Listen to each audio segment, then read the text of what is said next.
All right, Jai Baba, everyone.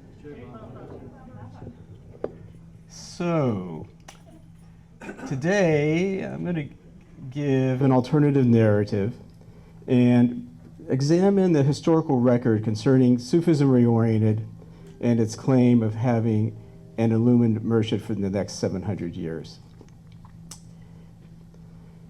So I'm going to look at the formation and the examination of the Sufi charter, look at the different participants' understanding of what Baba's promise actually was, look at whether there have been illumined murshids since Ivy Deuce, look at the Mondali's reaction and judgment, look at whether or not the Mondali changed their opinions, and touch upon the difference between the direct and indirect paths, some comments Baba made about it, and at the end I'm going to give some of my own thoughts about how we might be able to promote harmony between Sufism and the larger Meher Baba community. So, the alternative narrative is going to be based upon the notes that were taken at meetings where Baba was present, certain correspondence between Baba and Ivy Deuce and Don Stevens, the Sufi charter itself, transcripts of the audio and video recordings, some books written by the participants, Baba's own messages, and some personal history of individuals. So the question is why am I doing this? And it's like, I feel like I'm putting my neck out and bullseye on my back. But basically what I feel is that although almost all this information has been available for some time, no one has really woven a narrative together, especially focused on this single topic. So that's why I feel that's necessary. And now, why now, is because last month, as most of you know, Allan Cohen came here. And Allan gave a very frank and open discussion, which I appreciated, and talked about his viewpoints supporting why Sufism Reoriented believes that Baba promised them an illumined murshid for 700 years. I feel, however, that there are certain things in the record that he left out, and so that's what I'm going to focus on today. So it's not meant to be an attack on Sufism. I have a lot of friends who are Sufis. I respect the organization, and I respect that Meher Baba created this organization, or at least he endorsed the organization. And so this is not meant to be an attack, and I hope it's not taken that way. But I do believe that Sufism Reoriented has been working under a false premise for the last 40 years. And so this, because of it, it has led to a schism between the larger Meher Baba world and the Sufis. And of course, the false premise is what I said. It's that Meher Baba promised that Sufism would always be led by an illumined murshid, or murshida. So there's actually two competing narratives. There's Ivy Deuce's narrative, and there's Don Stevens' narrative.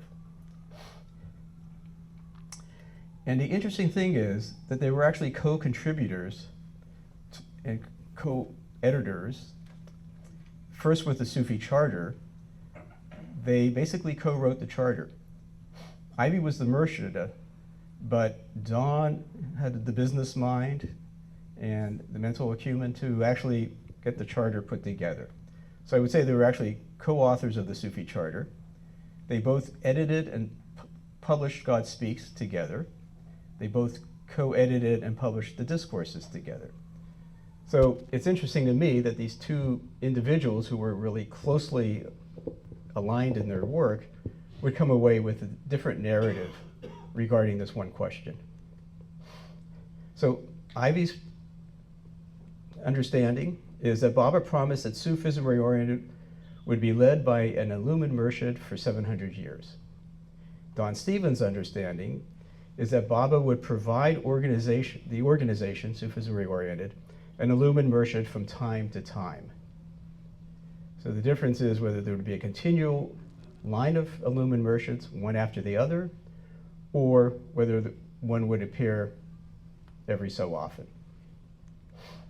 So the historical record kind of begins in a Scarsdale meeting that took place in 1952 after Baba's accident. He had already met Ivy Deuce here. Well, Ivy, of course, had gone to India, and then Ivy came here to Myrtle Beach. And the discussion of Sufism Reoriented had kind of begun here, but the focus really began in the Scarsdale meeting, and particularly this focus of what to do about the Murshid. The people who were attending the meeting, of course, were Baba, Ivy Deuce, Don Stevens, Ivy's daughter Charmian, and Adi K. Irani, Baba's Mondali, who was reading the alphabet board. So I'm taking information from a Glow magazine article from 2009. The article, there was a series of 3 articles that year. The articles were written by the Sufis, and the particular article that I'm dealing with was written by Ira Dietrich and Hank Midland. And you can all thank Hank for the Western arty. So that's the Glow magazine, and it says in this article that it was Don Stevens who was taking notes during the meeting. And in the Glow magazine that the Sufis wrote, it says, Don's question was, what would happen to the new Sufism in the future if there are not God-realized souls to lead it? And Don noted down Baba's reply. This question concerning the future Sufi hierarchy has all the time been going on within me. Do you know what this really means? I must see to the far-off future to see who will be the head every hour, month, year. So there is no gap, no stop. I'm talking of the head of all the affairs. Now, as far as workable, every time the Murshid has to be illumined, because the very concept of Sufism is that the Murshid has to be illumined or the teacher cannot guide the student. But what I intend doing in Sufism Reoriented is if at any time the Murshid is not illumined but has a change of total charge of the total organization, the organization should not stop, and it's for this that I have to think of the head. I will make it all appear in the charter. So there's a few things. By the way, am I blocking the screen for people? Yeah. Should I take my head off, or? Yeah. The video will be on YouTube, and you can watch it on YouTube. So there's a few important concepts here, and they're color-coded. So we'll get to those. So Don continues. This is still what Baba has said during the meeting. There has not to be any compromise, any loopholes, and yet the organization is not to stop, so it has to be worked out. And both from a practical and spiritual point of view, it's not easy. It has to be applicable both in the West and in the East, and also acceptable by different creeds, as Sufism is to be universal, to embrace all other isms, and yet to remain Sufism. Only one point is infinitely difficult. That is about the future hierarchy. These other democratic business questions are easy, and they are in my mind. This one point will be like cutting one's head off and holding it in one's hand and yet talking about it. See, I have intact head and life, but we will do it. So, Baba's statement implies that there might not always be an illumined Murshid for Sufism Reoriented. He says, now, as far as workable, right? He doesn't say it will happen every time. It says as far as workable. He also says what he intends doing in Sufism Reoriented is if any time the Murshid is not illumined. So he's leaving open, not only leaving open the possibility that they might not have an illumined Murshid, he actually wants to cover the case. He wants to handle it. He says, I have to think about it. I have to think of the head of the organization. And he says he'll make it all appear in the charter. Okay, so the charter is going to be the definitive statement. Everything up to the charter are like negotiations and discussions. It's the charter that will be definitive. One thing is clear, Don does not record that Baba made any promise of an illumined Murshid for 700 years. And one would assume that if Baba had actually made that promise, Don would have written it down, because it's, right, it's an important point. But he did not. So now we have Don Stevens' recollections, right? Now and actually those are not his recollections, those were actually the notes he took at the meeting. So now Ivy's recollection is recorded in her book, How a Master Works. She wrote it, it was published in 1975. So her account is a little different. She says, Don Stevens asked Baba, when Murshida does have to give up the body, can't you see that we have an illumined Murshid? Baba replied, you don't know what you're asking. You are asking me to hold my head in my hands. It means that every minute of every day for the next 700 years, I shall have to be mindful of the Sufi hierarchy, that it has to have an illumined Murshid. But God and I will fight it out, and I promise you that you will have an illumined Murshid for the next 700 years until I come again. Okay, so it's a different account, a different memory. She then continues, and basically what she says here, I'm not going to read it, but basically it's pretty much the same thing that Don has stated. I will make it all appear in the charter, has not to be any compromise, any loophole, and so on. So about Ivy's recollection, it's important to recognize that she leaves out something that Don had in her notes. It's the thing that she left out is that if any time the Murshid is not illumined, okay, that's not part of her account of the meeting. And again, that's an important point because Baba is basically stating it's possible that the Murshid is not going to be illumined. And he has to think of the solution. Now, Ivy likely relied upon her journal when writing her book. Okay, the meeting took place in 1952. The book was published in 1975. So it's likely that she used her journal to recollect what actually took place in the meeting.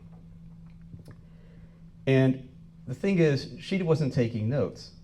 So what is stated actually in the Glow article is that Ivy simply copied Don Stevens' notes and wrote them into her journal. So she's relying upon Don's notes, and then she puts them into her journal and uses the journal to write her book. And this is actually what it says in the article. Birch's original 1952 journal, written contemporaneously, presents Don's notes and simply adds, also during the meeting, Baba confirmed that there would be an illumined Murshid for the ensuing 700 years. So she takes Don's notes and adds a line to it. Whoops. So the question is, why did Ivy add this note? And if Baba had truly made this promise, wouldn't Don have written it down? Seems to be an important point, right? So that meeting took place, I think it was September 52. Then there's some correspondence that takes place between Baba and Don and Baba and Ivy Deuce. There's a lot of points that are covered about democracy and all sorts of issues about Sufism, the organization, and so on, but there's also some discussion about this one point. And in one letter, Don had asked how the formal organization could function if there is no illumined teacher or perfect master. Baba replied, no formal organization can ever be made to steer the major part of any esoteric activities for all times. But God and the Kutab are always there to take care of it. So I take that to mean that no organization can monopolize spiritual activities.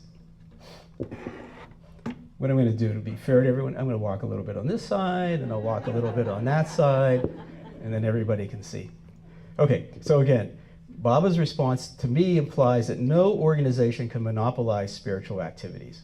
So Baba's answering, how can an organization function if there's no illumined master? You can't form an organization that will always do that. That's my interpretation. Okay, so correspondence. The second one is between Baba and Ivy Deuce. Ivy, again, touches upon this topic. We who were with Rabia, and that's Rabia Martin, the previous Murshida of Sufism Reoriented, were taught that only a Murshida can discern how much light or illumination another person has, and so only he can appoint a successor. Baba replied, yes, that is why Murshida has to be appointed by Baba during his lifetime, or to be necessarily illumined for all time in the future. Okay. Again, this seems a little vague, right? But unfortunately, none of these things are really definitive. I blame Baba for that.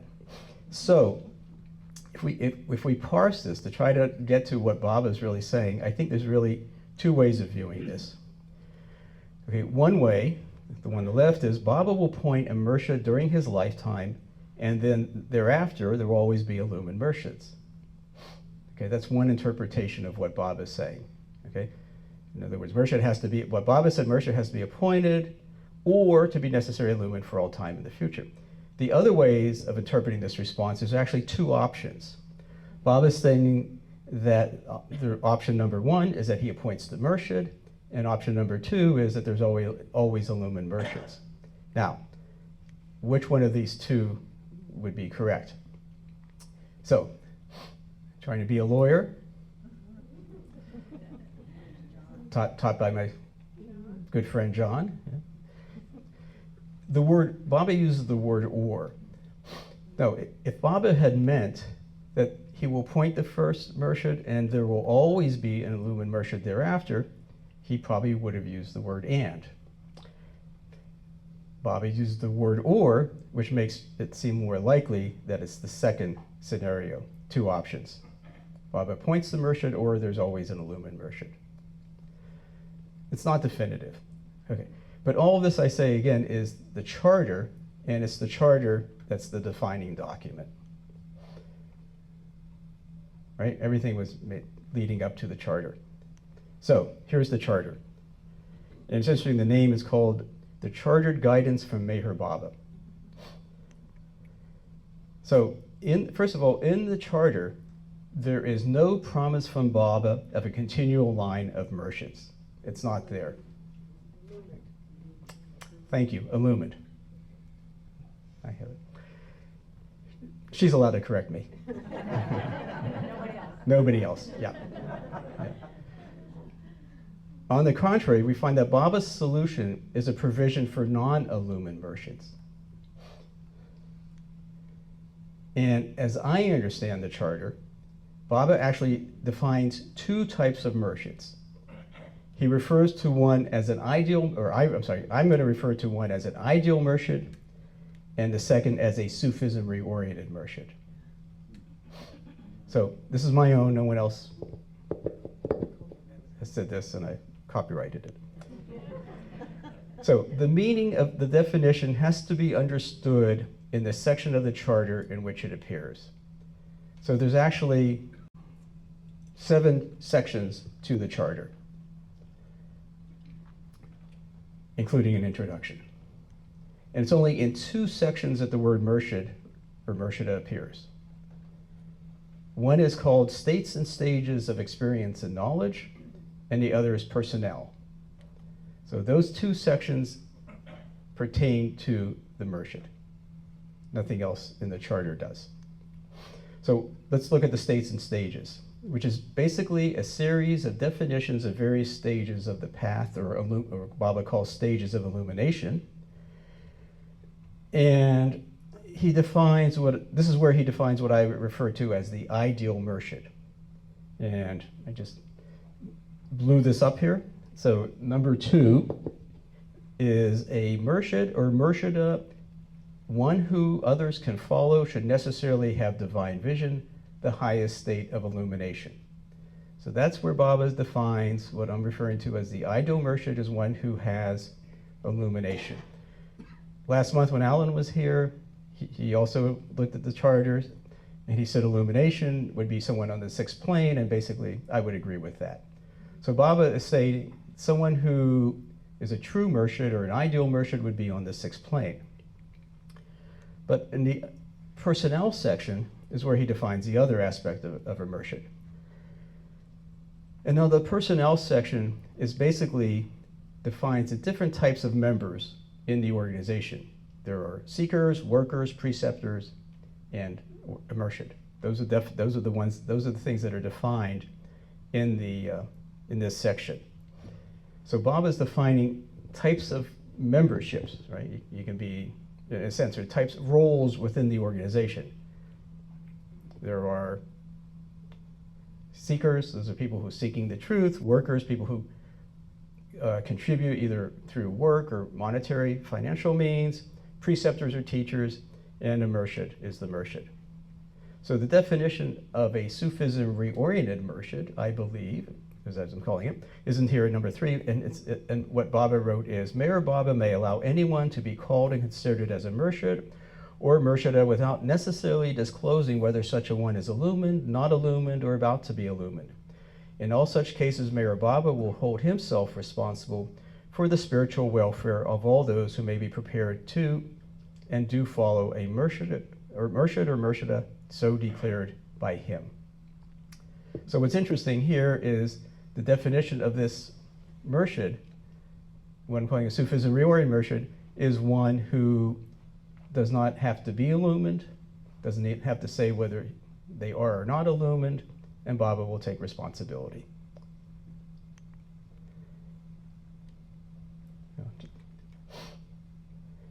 So one other thing about the charter is there's a section at the end where Baba says other groups can also form if they want and base their organization upon the charter that Baba's created.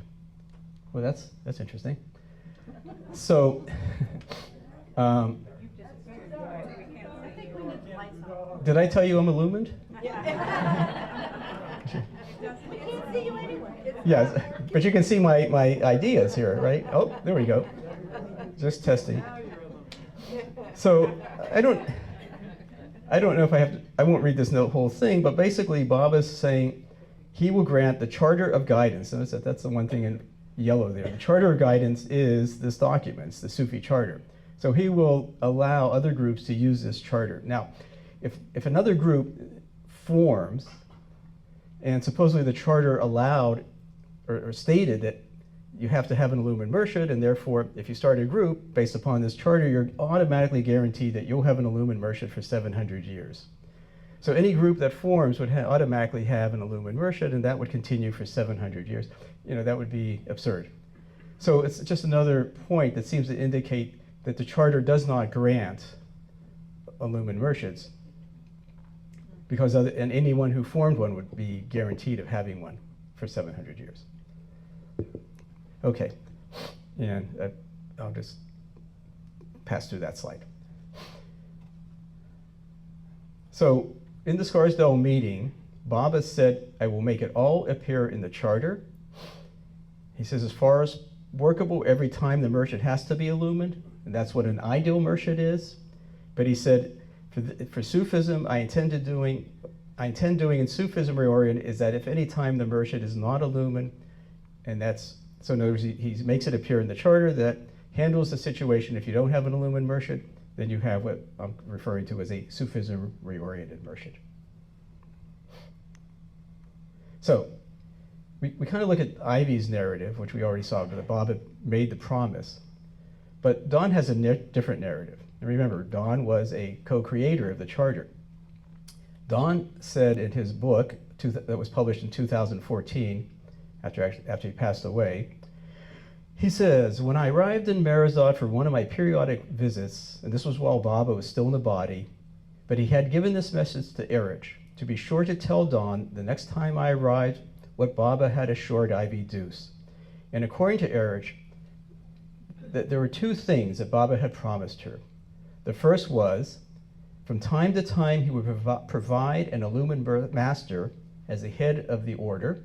And the second was that he made to Ivy was that he would save her students from any mistakes that she might make.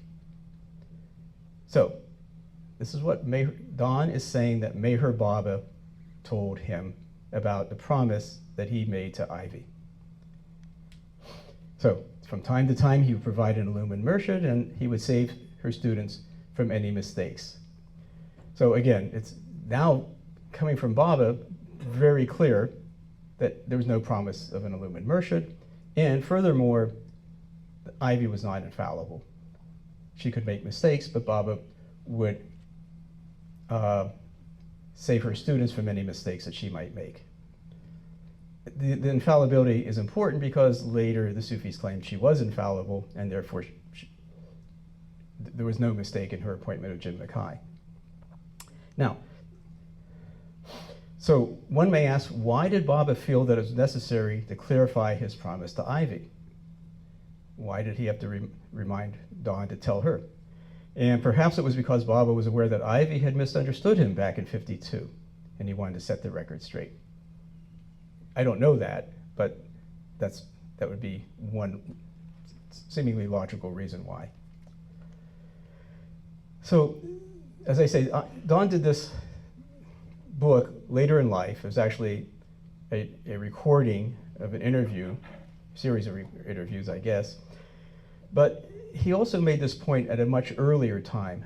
Back in 1981, it was a time of the uprising, or the schism that was taking place.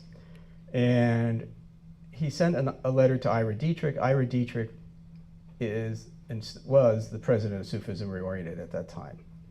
And Dawn wrote, "The matter of providing illumined beings for Sufism Reoriented in the future is a more subtle matter and was brought up several times by Baba in my presence over the years. There was never any question that Baba held himself responsible for making such key beings available to Sufism Reoriented in the future. But in the context of several conversations, that's with Baba, it became very clear that Baba had given no hint as to when the first one would arrive and be available, whether there would be a continual succession of such illumined beings, nor whether all or none of them would be identified with Sufism Reoriented. You will recognize all of these matters as being typical of the fashion in which Baba always keeps us all guessing. To try to read any other interpretations would be to try to formulate the sort of indelible blueprint of action that Baba always avoided giving." Let me just back up here, and I say these two things for me kind of seal the deal. Baba tells Dawn that his promise was from time to time, and again, Dawn narrates that here. So, Adi Kairani was also there at the meeting in 1952. And there was a movie made of him with Ivy Deuce back in 1977. And during that time, I think they must have been on stage together. I didn't see the movie, but this is the transcript of it. And again, it's the one provided by the Sufis. Adi said the following: "Yes, Baba said that he shall see that after the lifetime of Murshida, somebody takes the charge of the Sufism, inasmuch as it has to be an illumined master, and Baba did give a promise to Murshida that he shall see. Now, he did not exactly give the time nor the way in which he would introduce or bring in the illumined Murshid." I'm going to just skip a little bit there, but you can all read it if you wish later. "But what about the future?" This is still Adi. "After her lifetime, then Baba said, of course he's going to give the illumined Murshid. You do not know. It may take some time, and there may be difficulties, which all the Sufis may have to encounter." So, just in my opinion, basically confirms what Dawn was saying. He did not exactly give the time. That's what Adi is saying. Adi says Baba gave no hint as to when, nor the way, and Stephen says, nor whether all or none of them would be identified with Sufism Reoriented. In other words, in Dawn's understanding, there could be illumined masters who were not members of Sufism Reoriented, but were somehow connected to the organization. So, it seems that Adi is basically confirming, his understanding confirms Dawn's, and furthermore, Adi's talk took place just 3 years before Jim Mackie came on the scene, and indeed the Sufis did encounter difficulties. Jim Mackie's rise led to a strong rebuke by the Mondali, and in turn that's what led to the schism between Sufism and the Baba world. So the summary of competing narratives, I won't go all into it, but as we know, understanding was that Baba promised that there would always be an illumined Murshid for 700 years, and Don believed it was from time to time. And in order to keep everyone awake, I won't continue reading the whole thing. It's fine. You can read it? Well, basically just a repeat of everything that I've said so far. The only time it's in the record that Baba promised an illumined Murshid is that note that Ivy Deuce wrote, and Ivy simply added that to Don's note. Otherwise, there's nothing in the written record where Baba says, I promise you that I will give you 700 years illumined Murshids. So the historical record points that Baba did not make that promise. The question now is, have there been any illumined Murshids or Murshidas since Ivy passed away? From my point of view, the answer is probably not. And I say that because my understanding of a six-plane saint would be one who would have great humility and would create harmony and probably would not cause the type of conflict that we saw surrounding Jim Mackie. It was anything but harmonious. But as I say, that was just my opinion. That is just my opinion now. What's more important were the opinion of Baba's Mondali, and they basically unanimously rejected Sufi's claim that Jim Mackie was illumined. So the first Mondali we'll look at is Adi. Remember, Adi was there at the meeting. Adi was involved with the creation of the charter. In other words, he was dealing with the correspondence between Baba and Ivy Deuce and Don Stevens. So there's a letter that Jack Small wrote. I think you all know Jack Small was Adi K. Irani's assistant until Adi passed away. Jack lived in India with Adi, traveled with Adi when he came to the United States. So this is the letter that Jack Small wrote. You asked in your letter if Adi had ever made statements about Jim Mackie. Yes, Adi had.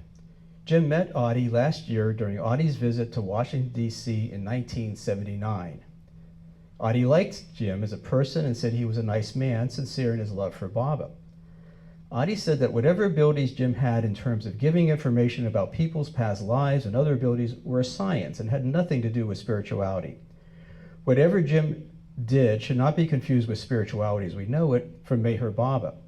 Adi said this to Jim, and Jim agreed. The letter continues.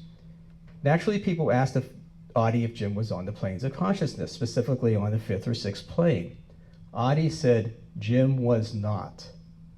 Adi commented that in his life with Baba, he had met, besides two perfect masters, many spiritually advanced souls whom Baba pointed out were on such and such planes of consciousness.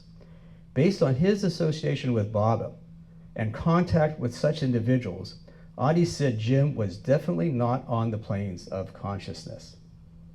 He said that from all his years with Baba, he could definitely say that Jim Mackie was not working in Baba's way.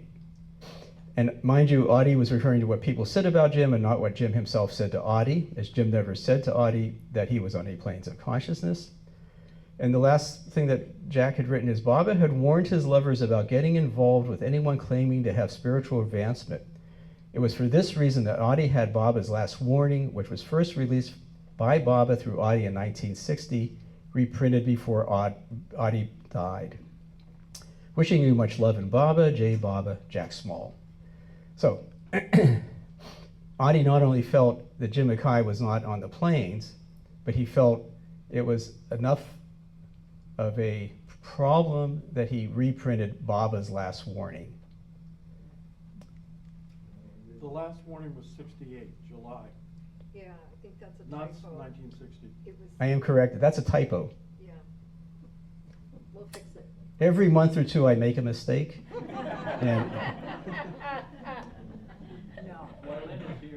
well, Lynn is here. The numbers increase. Just kidding. Okay, so it seems like Adi makes this point. The Mondali were in an excellent position to judge the authenticity of those who claim to be on the planes. They spent their life with the Avatar. They had been in the orbit of one or more perfect masters. They had met advanced souls with Baba, and Baba pointed out what plane of consciousness they had. Eruch was sent out by Baba to meet various saints around India and to deliver the message, Baba's beloved child, yet you are Baba's beloved child, and he wants you to remember him and love him. So it seems to me that if anyone in the world had the capability of judging whether a person was spiritually advanced or not, the Mondali were in the best position. One of the things that Allan said during his talk was the Mondali were receiving misinformation regarding Jim Mackie. Stories, and he pointed out a few stories, and he's probably right. Probably some of the things that the Mondali were hearing were not accurate. But the fact is, the Mondali had met Jim Mackie. The Mondali had met Jim Mackie in 1977 when he came to Mehrabad and Merazad, and Adi had visited him again in Washington, D.C. So it wasn't that they were simply relying upon information that they were getting from people in the United States. They knew Jim. So Allan had written, there's some correspondence now taking place, this is now in the 1980, I guess.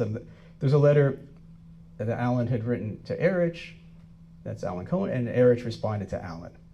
In Eruch's response to Allan, he says, Jim Mackie is a serious matter, not just a fuss as Allan attempted to minimize. You'll see that something that Allan had said to Eruch, this is all just a big fuss about nothing. And Allan kind of reiterated that when he was here last month. So this is Eruch's letter now. Do you think that by now we are not able to be independent of what we hear or see in order to sense his bidding and what would please him? Remember in whose companionship and service our hair has turned gray. Do you think we would act on this grave issue within... Thank you. All those years in his presence have embedded in us a fine sensitivity and lasting sense of what constitutes his pleasure. How then can we keep silent over this issue which you minimized by calling it a fuss? The Mondali are very serious about drawing the attention of their brothers and sisters regarding the repeated warnings of beloved Baba. When Mani and I expressed our strong disapproval of induction of Jim Mackie in the Sufi order, we were stupefied to hear that Sufi representatives say to the effect that if Jim Mackie were to be removed, the Sufi order would fall apart, as though the existence of Sufism Reoriented were dependent upon Mackie or anyone. These are the times long foretold by Meher Baba, the times when only those who have tightly shut all other doors and have fixed their gaze on his door alone will be able to hold on to his Daman. This was his mood. This was the mood reflected by Baba as I perceived when he issued the last warning. Yes, dear Allan, back and forth correspondence on this issue is bound to become boring when one party is serious and the other party considers it to be a fuss. Let us not be distracted by any showmanship of knaves that thrive in his charity at his court. Please do not misconstrue my frankness, dear Allan, but take it in the spirit of love and seriousness with which it comes to you.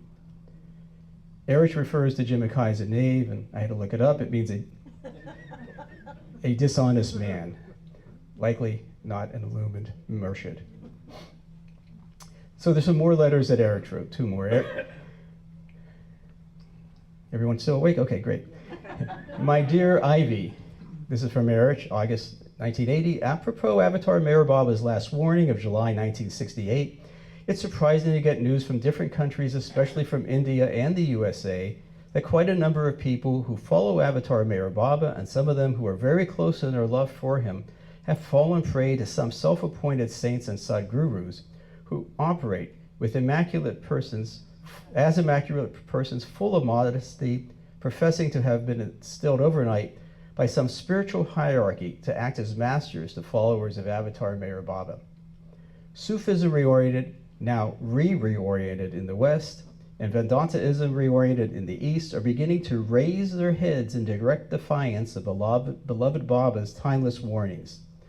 Such spiritual jingoism leads me to recall what beloved Meher Baba said to one such master who came to him: "Of what avail if you were to gain the whole world and lose me?" In a letter to Darwin Shaw, I think it was actually a letter that went to many different groups, but the copy I have actually went to Darwin Shaw directly. The Sufis who visit us implied that Ivy is infallible, and as such, induction of Jim Mackie into the order and his having been made a preceptor by her, which is irrefutable. And again, if you go back to to Baba's message to Dawn, Baba made it clear that Ivy could make mistakes. We inform the Sufis that the influence of Jim Mackie in the order of Sufism Reoriented is having an adverse effect on the minds and hearts of Baba lovers, who want to love their beloved Avatar Mayor Baba with one-pointed devotion. The presence of Mackie and a subtle guru-chela relationship has been instrumental in distracting many a Baba lover and obstructing the free flow of their love towards beloved Avatar Mayor Baba. The stand that we, the Mondali, have taken is that we will continue to strongly caution Baba lovers to stay away from and not get involved with Jim Mackie. We cannot compromise on this issue. So, I'm reading all this primarily to still examine the question, was Jim Mackie illumined? Because the historical record indicates that Baba did not make a promise. And another thing we can look at is the historical record to see, well, if there had not been illumined merchants since Ivy, then you don't have a continual line of merchants. So first of all, the Mondali unanimously expressed intensely negative reaction to Jim Mackie. Their judgment was that he was not on the spiritual planes. Their warning was to stay away from him. So based upon the Mondali's reaction, Jim was not a genuine illumined master, and therefore if he wasn't illumined, then the premise that Baba promised a continual line of illumined merchants is dispelled. So the question is, if all this is true, the question I'm asking is, how did Sufism get into this predicament? And I believe the answer lies in Ivy Deuce's interest in the occult. Ivy at times placed, and this is, we'll see, I believe that Ivy at times placed more faith in practitioners of the occult rather than Meher Baba. And this is not just my opinion, it was the opinion of the Mondali. So, first of all, I want to say, and the Mondali would say, that Ivy was a great worker for Baba. She completed the transfer, which Rabbi Martin started, of the Sufi order to Baba. With Baba's guidance, she and Dawn created the Sufi charter. Ivy and Dawn edited and published God Speaks, and they edited and published the Discourses, the 1967 version. And Ivy played her role as a Murshida, guiding and teaching the wave of young Sufi Baba lovers. Furthermore, Baba indicated, I'm pretty sure this is true, that Ivy and Dawn were in Baba's circle. So there's no doubt about the greatness of Ivy Deuce. But I also do believe that as a member of his circle, I believe that Ivy was an archetype. And the archetype was that she was a Western woman finding her way through the various occult and spiritual paths before eventually coming into contact with the Avatar. She was also a woman who's very much in society. Her husband played a key role in Standard Oil, I believe. Anyway, she played a prominent role in certain social circles. And she was also looking for spiritual truth and went through various different practices to get there. But like other archetypes, Ivy had both strengths and weaknesses. In a sense, all of the Mondali had strengths and weaknesses. Her strengths were demonstrated by her many accomplishments, and her weakness was that she had this interest in the occult. So, Ivy talks about her interest in astrology in her book, How a Master Works.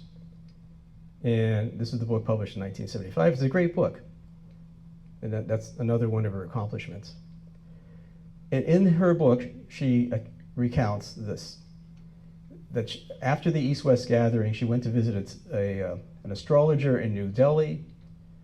She wrote Mani about it because she was concerned about some things that the astrologer said about her daughter Charmian, who was also with the astrologer. And then this is what she writes in her book. Baba was not pleased at this visit and sent me word as follows. It was actually through Mani. Baba says that you and Charmi, who have the rare good fortune of being among his close fold and deeply connected with him, are safe in his care and should not let any astrological pattern affect you or rattle or worry you. For although he does not radically change the course of individual karma of those connected with him, he does alleviate and modify it greatly. He does not mind you being interested in astrology as an interesting subject, but does not want you in the least to be swayed or involved in it for your own good. So Ivy continues, so that was what she got from Baba. Of course, if we realize that Baba is God, why should we worry anyway? There is the hitch, to get such a firm conviction instead of just an intellectual conviction. I think this Sahava has produced that firm conviction more than ever before. So we see that Ivy is wrestling, or had been wrestling with this firm conviction. We all do. Even Eruch said it took him decades to have that conviction. Then Ivy also, the very next paragraph, writes this. On August 24th, 1962, Baba made another very important point. This is what Baba said. Baba has only one message to give, and that is love God. So do not seek various messages through various mediums or channels, nor be deceived into thinking that Baba is sending his message to any one of you. This seeking of so-called messages leads a sincere aspirant astray and grossly endangers one's spiritual progress. Baba's telling you all this because I love you. So this was not directed to Ivy, but it's interesting that Ivy puts this right after the part about the reprimand about going to the astrologer. Unfortunately, it seems that Ivy did not heed Baba's warnings completely.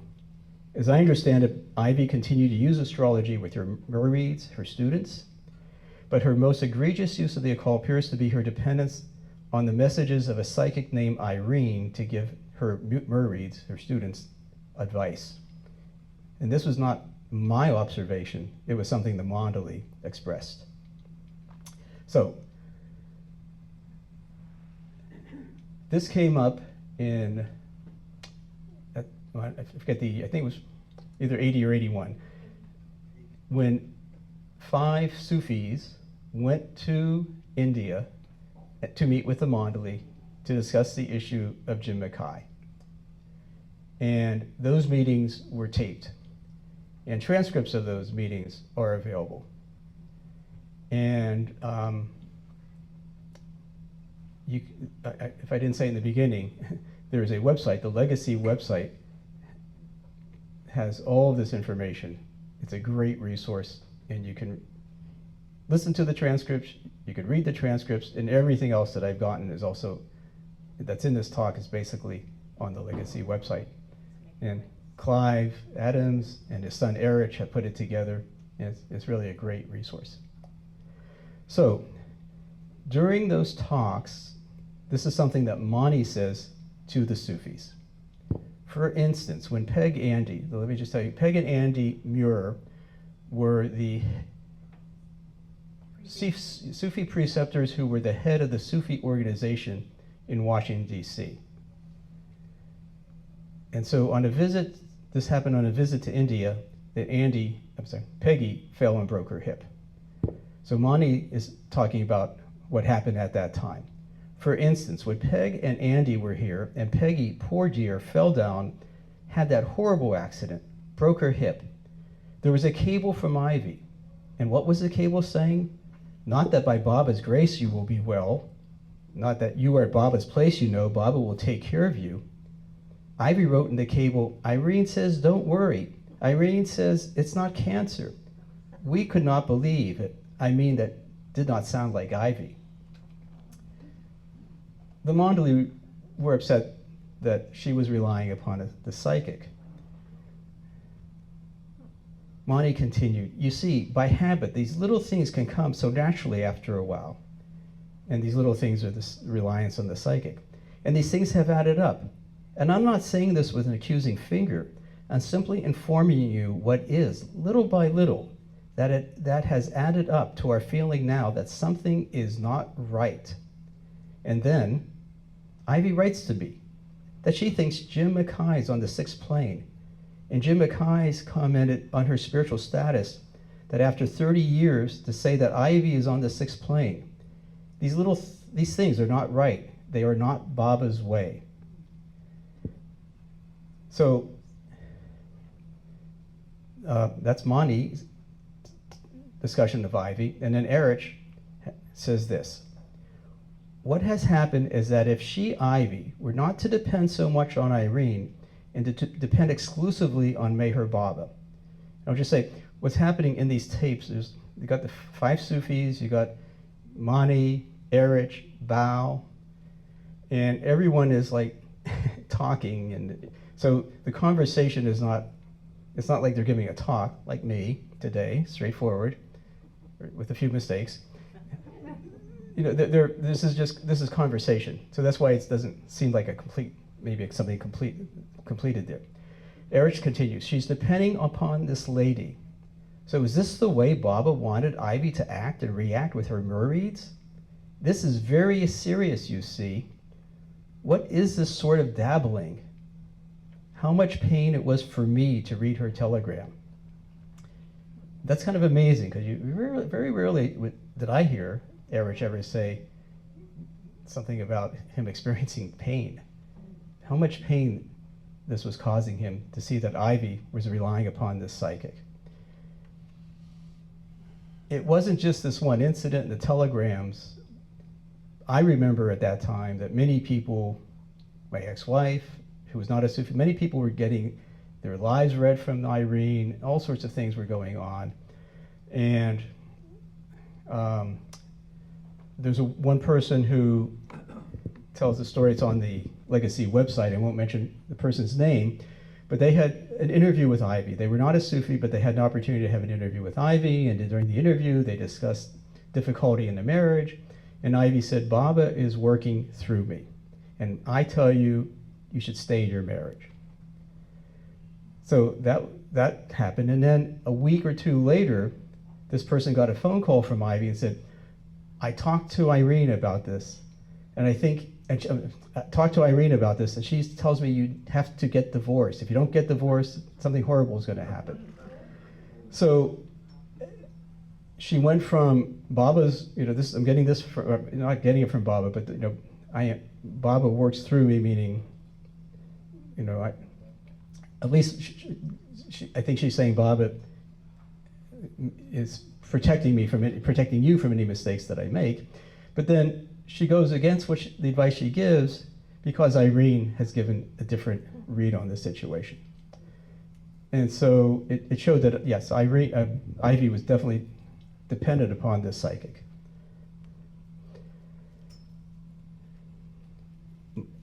So the Mondali's observation, and mine also, was that because of her dependence on occult, and particularly this lady, the psychic, Irene, Ivy was susceptible to Jim Mackie when he came on the scene, particularly because Jim Mackie possessed even greater occult capabilities. So it appears that the weakness that made Ivy dependent upon his psyche also led Ivy to ask for an illumined merchant back in '52. So this is my speculation. But somehow it seemed that she was looking for something more than Baba. She was looking for something beyond Baba, not trusting that Baba would guide the order. And anecdotally, some Baba lovers reported that Adi told them that Baba was extremely upset, even angry, when Ivy requested the illumined merchant. This led to the false premise. The false premise was that she believed that Baba promised an illumined merchant for 700 years. And as we saw, it's not in Don's notes, it's not in the Sufi charter, and Baba also clarified it to Don Stevens when Don was at Merazad. And they operated under this false premise, and unfortunately, that's what led to the schism.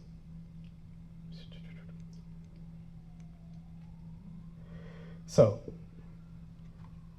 I'm going to move on to a different topic. I'm probably good for another half hour. I mean, it may not take that long, but I'm just saying I can stand up here for another half hour.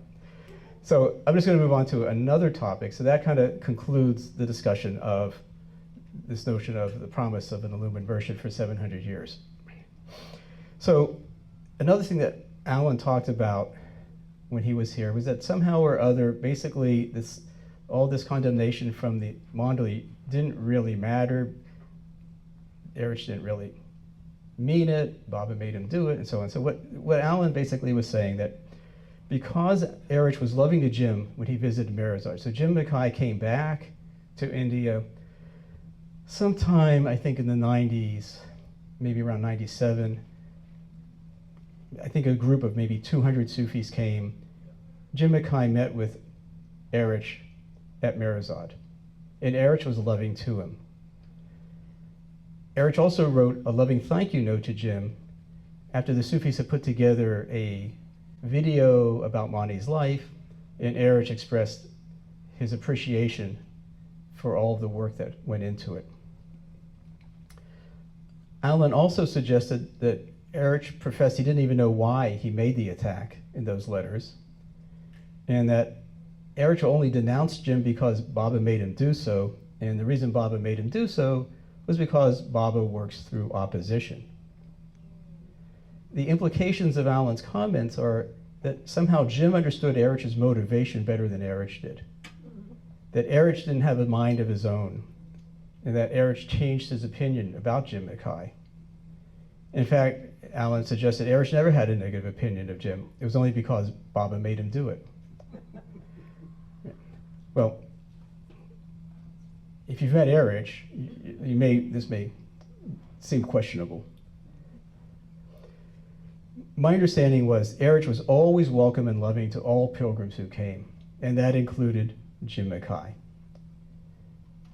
Eruch possessed great humility.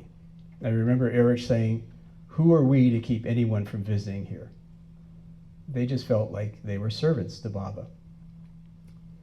And friends of mine who know Eruch very well, and the other Mondali very well, have told me that in spite of his love that he displayed towards Jim Mackie, Eruch never changed his opinion of Jim Mackie. Okay, another topic that I'll briefly touch upon is another thing that Allan said during his talk. Allan expressed there's no indirect path to Baba. And I kind of get where he's coming from. In other words, if you love Baba, even if you're a Sufi and you love Baba, that love goes directly to Baba, and I don't doubt that. However, there's definitely a difference between the direct path and indirect path. And Sufism is an indirect path, and I say this because that's what Baba said. Baba made that point very clearly, and he made it to a group of Sufis in 1952. The meeting actually took place the same day that Don Stevens and Ivy Deuce had met with Baba to discuss the Sufi charter and to discuss this notion of an illumined version.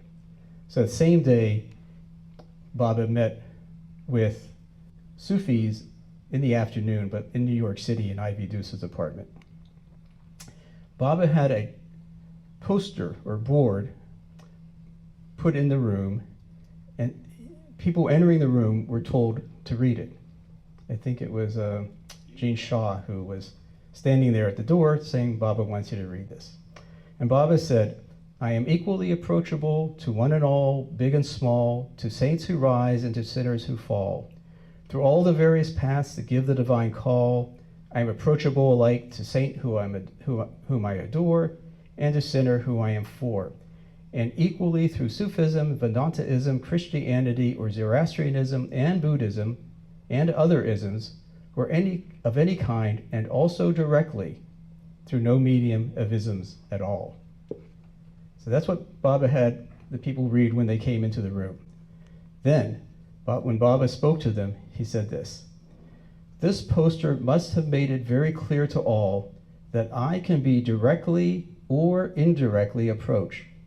That means through direct isms, sects, and different formations, or personally by direct contact, or in the Indian term, sahavis.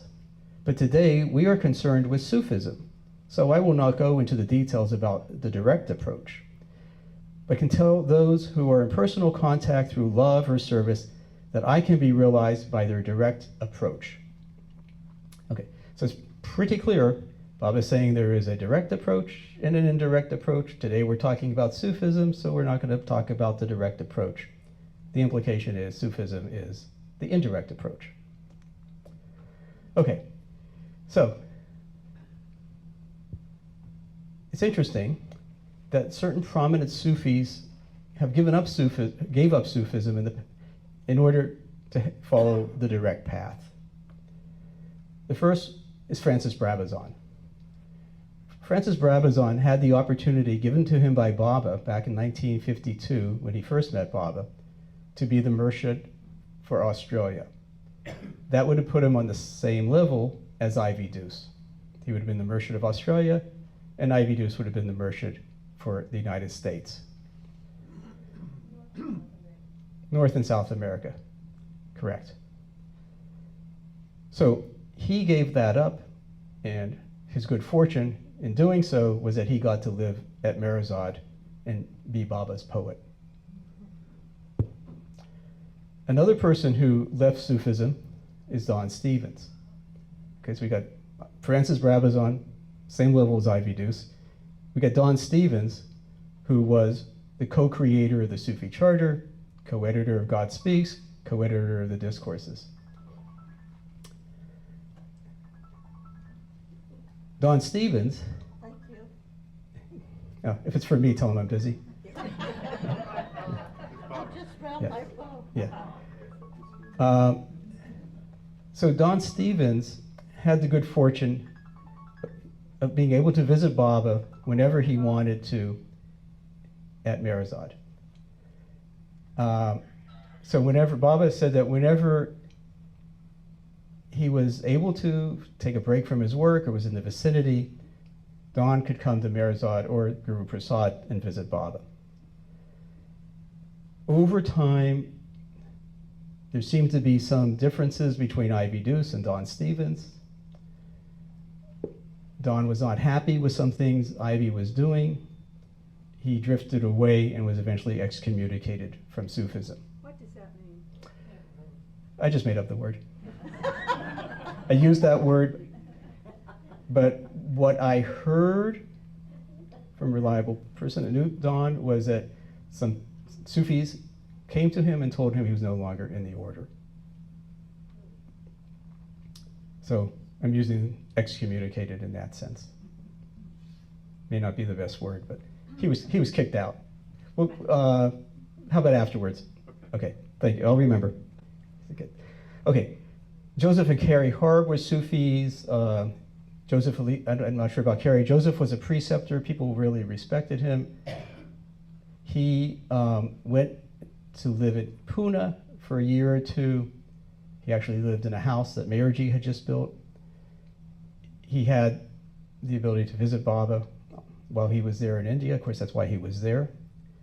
He, as I understand it, drifted away from Ivy Deuce and Sufism.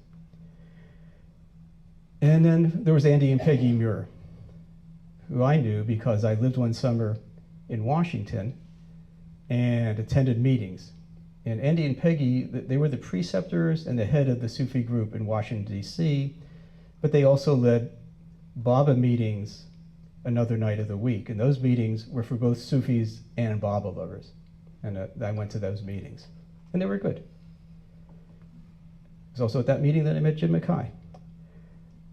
So what happened with Andy and Peggy was that they were going to India. As you saw, Peggy was there and she broke her hip in India.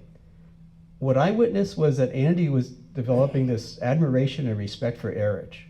And I know this because I attended the meetings, and he would come back and he would talk about his experiences with Eruch. He gave Eruch a jumpsuit that he had because he worked at NASA, and Eruch loved the jumpsuit, and I think Andy brought him a second one. I kind of got the sense also, and I don't remember the details, it's kind of hazy, but somehow I think Andy was saying that Ivy was not happy, that he was getting this closeness to Eruch. I can't say for sure that's true, but that's what I sensed. When Jim Mackie came on the scene, they were pushed aside completely, Sufis were told they should no longer talk to Andy and Peggy Muir. So I use the word excommunicated, but it may be a better word, but they were just ostracized completely after having been the head of Sufism Reoriented. So, in my opinion, the fact that key members of Sufism left the organization indicates that perhaps something was not kosher. Do I need to define that word? No. Okay. All right. So, you may wonder now, why would I be talking about harmony? The truth is, I'll change the arms. I actually like Sufis, and I like Sufism. So in spite of my views, I still would be interested in establishing harmony between Sufism and the Baba world. We have different worldviews. And I believe that's what's necessary is a dialogue to clarify what our differences are and then find common ground. Of course, our common ground is Mayor Baba. And I think what's actually happening is that we're having a dialogue. Elisa was here a year or so back, and she talked about Sufism in some way. Allan was here last month, and he gave his talk about, yeah, I mean, it was a video of Sufism and so on, and also, but the main point was he disclosed something that they had never really publicly disclosed before, which is their belief that, and I have to be careful, maybe it was only Allan's belief, but it seemed to be he's representing Sufism and their belief that they always have an illumined worship for 700 years. So now I'm responding to Allan, so we're having a dialogue. Now, where it goes, I don't know, but there's some dialogue happening. So here's my ideas for harmony. We as Baba lovers have to acknowledge that Baba endorsed the formation of Sufism Reoriented, and he guided the creation of its charter. It is something part of his advent. We can't deny that. And we have to acknowledge that Baba promised that there will be illumined merchants from time to time. And we have to accept, but not necessarily agree, that the members of Sufism Reoriented maintain a belief that there is a continual line of merchants, that all of their merchants are illumined. So those are the things I think that we need to accept. And I say we, I mean, I'm not saying every Baba lover has the same viewpoint, but we who kind of think the same way I do. This is what I propose the Sufis need to do. They need to accept that many in the Baba community cannot recognize that their Sufi merchants are illumined. And they have to accept that we cannot regard Sufi merchants with esteem nor believe they are infallible. They are teachers, leaders, but they're not infallible, and we cannot revere them with esteem. And I think they have to recognize Baba's Mondali for who he said they were. They were parts of his being. He likened them to, especially the inner circle, as parts of his body, his arms, his legs, his eyes.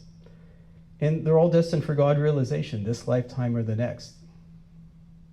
They're highly advanced souls. They're veiled, but they are great beings. Okay, so I'll get back to that in a minute. So I'll also say that I have a lot of friends who are Sufis. Allan Cohen was my connection to Baba. I'm indebted to him for that. I've continued a relationship with Allan. He's been extremely supportive of me in the work I'm doing in integrating science and spirituality. We talk a couple times a year. We email back and forth. I think Allan's a great guy. I love Allan.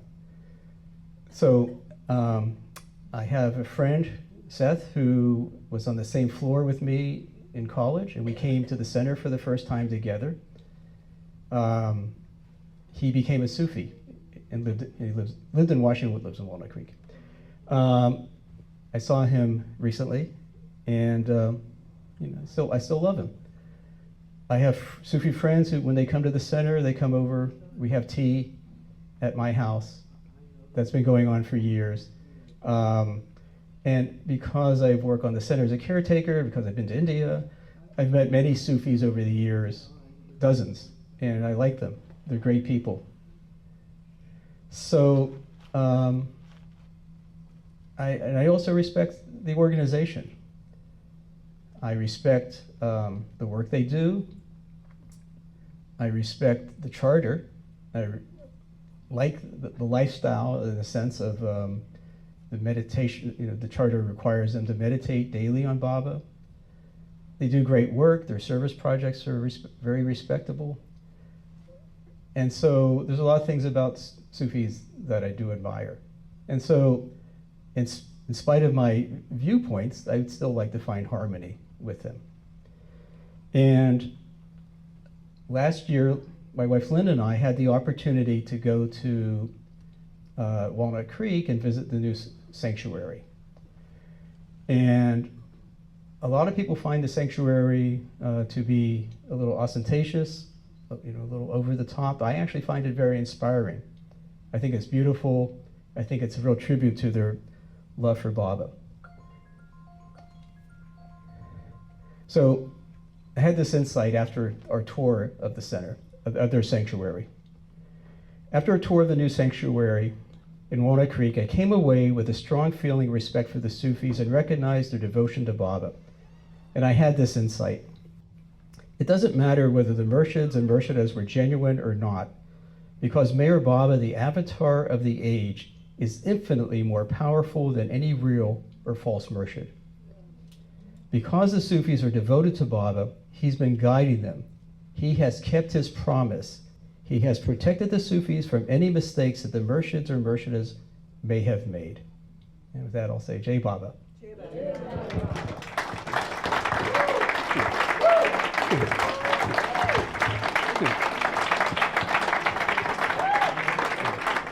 Thank you. Yeah. Greg, you wanted to make a comment earlier? Well, it was only in regards to Don Stevens and his leaving the order. Okay, great. That would be interesting. Yeah, we want to get it recorded. Do you guys want to take a break first? No. Okay. In regards to Don leaving the order, from what I understand, Baba letter expressing his doubts about Murshida and her truthfulness. And he didn't get a letter back. But a few days later, he was transferred from San Francisco to Europe in his job. The other thing is that, I don't know if you're familiar with Ned and Dottie Foote. Mm-hmm. When Ned heard that Don had been excommunicated, and this wasn't, I don't think, communicated to Don, he quit Sufism, got on a plane, and flew over to meet with Don and talk to him about it. Oh, wow. Okay, thank you. This is, do you want to just tell who you're, this is Greg from California. People don't know you, so why don't you just introduce yourself? My name is Greg Harlan, and I'm from Oakland, California. And my wife is Joan Dimfel, who is Lud Dimfel's daughter. Great, thanks, Greg. And the Dimfels, And Lud Dimfel was a preceptor of Sufism. 3B and Joan met Baba in 1956 and again in 58 in the East-West Gathering. So they are longtime Baba lovers. Joan herself, if I may say, left Sufism when Jim Mackie came on the scene. Right. Right. We won't go into all those details now, but thank you. There's three sisters, though, isn't there? There may, yeah, I think there's three sisters. You're right. Yeah. Claudia. Clyde's the Sufi. Okay. Any other? Yep. It wouldn't be fair not to. Here's the microphone. Maybe hold it for her. To speak because Baba, his manifestation is way ahead of you, boy. That's good. Okay, can you hear me? Now, okay. Dorothy Cassidy, some months ago I had, further up? Okay. Some months ago I had a dream, and in the dream I was sitting on a concrete ledge. It was dark night, and to my left was a mosque. About 15, 20 feet ahead of me were two people sitting on another ledge, and I only saw their back.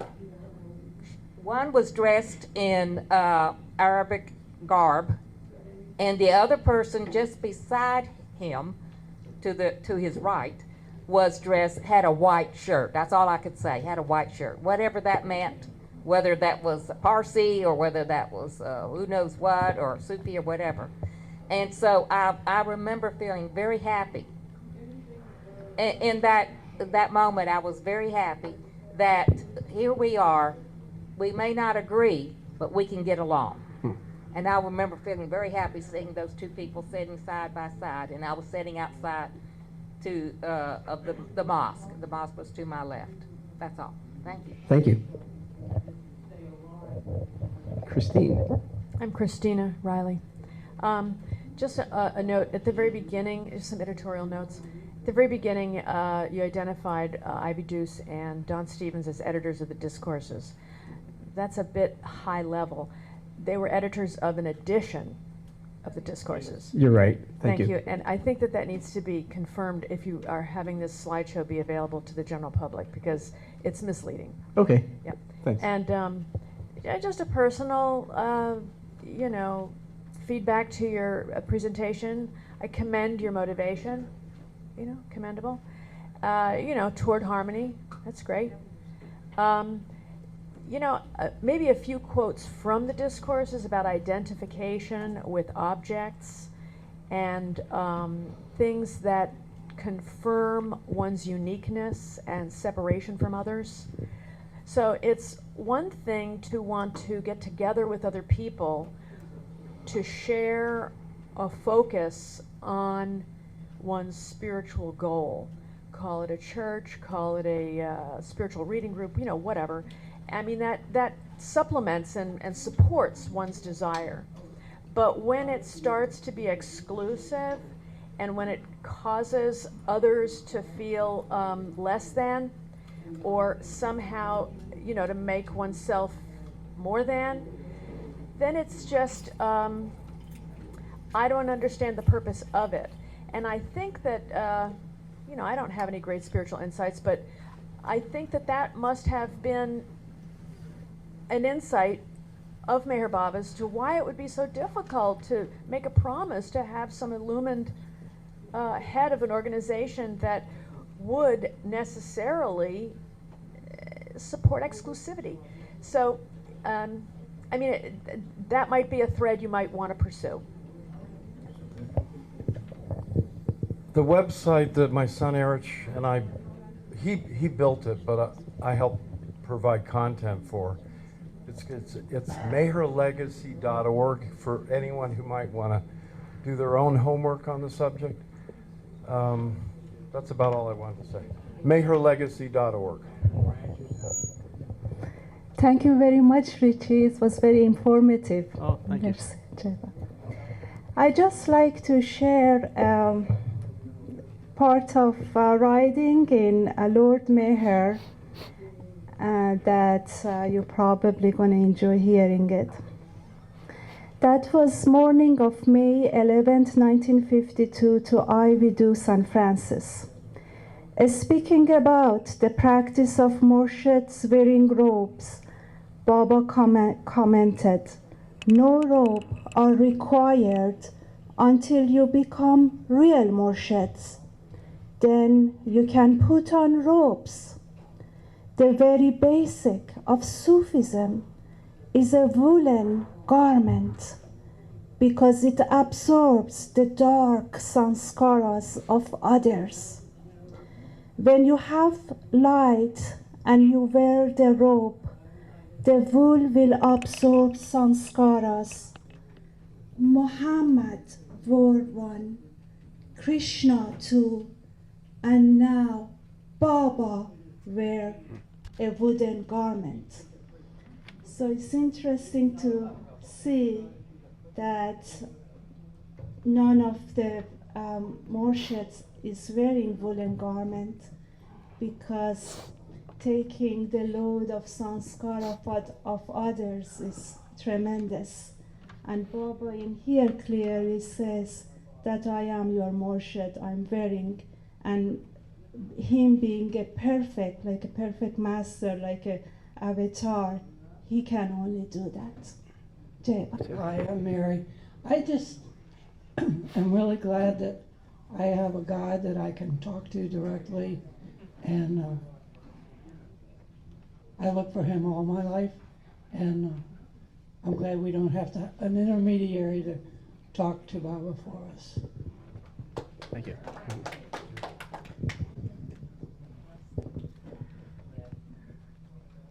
I guess that's it. Jai Baba, everyone.